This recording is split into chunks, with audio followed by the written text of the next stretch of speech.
पटमन्डल 2 भाइ हुन् 2 भाइ 2 भाइ बुझाएर चाहिँ अघिदेखि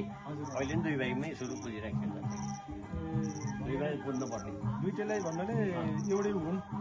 देउता एउटै हुन् 2 भाइका 2 भाइ तपाईँ हामी 2 भाइ जस्तो पूजा गर्न आउँदाखेरि यता आएर यहाँ गएर तलतिर जाने तलतिर आयो तलतिर बुझाएर यहाँ तलतिर त्यो त्यति पहिला यहाँ आएर उहाँ जान्छन् धेरै जस्तो यहाँ आएर उहाँ जान्छन् ठुला देउता भन्ने माथिका तलका भन्थ्यो नि तपाईँले भनेको कुरा त्यो हल्ला छ त्यो हल्ला मात्रै होइन जहाँ गरे पनि हाम्रो चाहिँ अहिले कुरो नबुझेर मात्रै हो हुन पहिला यो बाटोले देखाओ यहाँ बुझाएको तलतिर जाएको होइन पहिला ठुलो कुरो यही रहेछ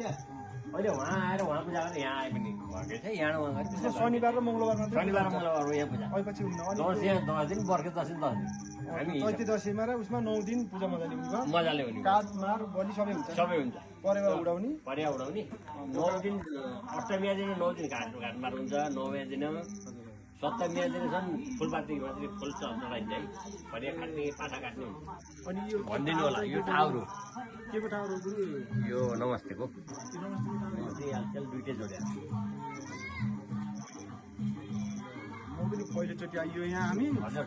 सुन्नको सुन्नु हिँड्ने बाटो यता हिँड्ने थियो तर मन्दिर छन्कोट छन्ने भने म त एक नम्बर पुरानो कोठ हो नि पुरानो बिउकोट भन्ने हाम्रो घर पारिपट्टि कहाँ देखिन्छ क्या बिउकोट भन्ने अब नजिकको तीर्थ हेला भने जस्तो नजिक कहाँ कहाँ मान्छे मान्छे नआउनु हाम्रो नेपालभरिको मान्छे आउँछ